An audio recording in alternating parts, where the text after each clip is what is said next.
Happy Friday, April 28th. Ladies and gentlemen, thanks for tuning in on another weather update and outlook. The National Weather Service and Storm Prediction Center has placed an enhanced risk, which is a 3 out of 5 for severe weather today.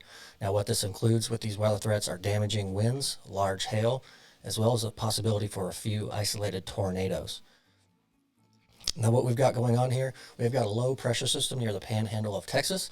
Now, as this low pressure system is going to begin to sink and sag further and further down into Texas, the air aloft is moving in a counterclockwise direction. What that's going to do is actually pull some of that warm, dense air from the Gulf of Mexico up into the state. And as that starts to take place, then we start to see storms develop and begin. Now, these storms appear to start to develop in the DFW and south of around the early evening, late afternoon hours, and they'll continue moving deep south into Texas and southeast in the late night hours, even into the early morning. Again, these threats include damaging wind, large hail, as well as the possibility for isolated tornadoes. So as you stay weather aware today, make sure that you tune into your local weather forecast. What you might see in your area are going to be some weather watches as well as some warnings that might be issued. Now, the differences, as you can see on the screen, weather watches typically can last for several hours because they're placed out ahead of time. And they typically will also cover larger portions of areas. And that's because they don't know exactly where and when severe weather is going to become a threat.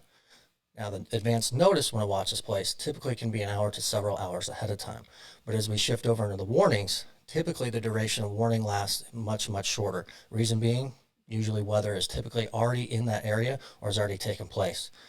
And this warning, portions of counties and things like that, it gets shrunk because that weather is more isolated. It's in those areas they know where it's taking place.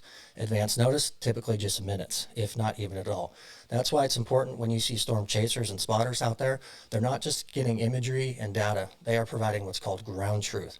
That is them calling into local authorities, even the National Weather Service, of what is unfolding in front of them. So that way, if something hasn't been issued or warned, they can let everyone know so they can get everyone to safety. So make sure you have a plan.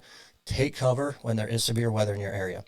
If you know anyone that's in or around these areas for today, make sure to let them know so that way everyone stays weather aware.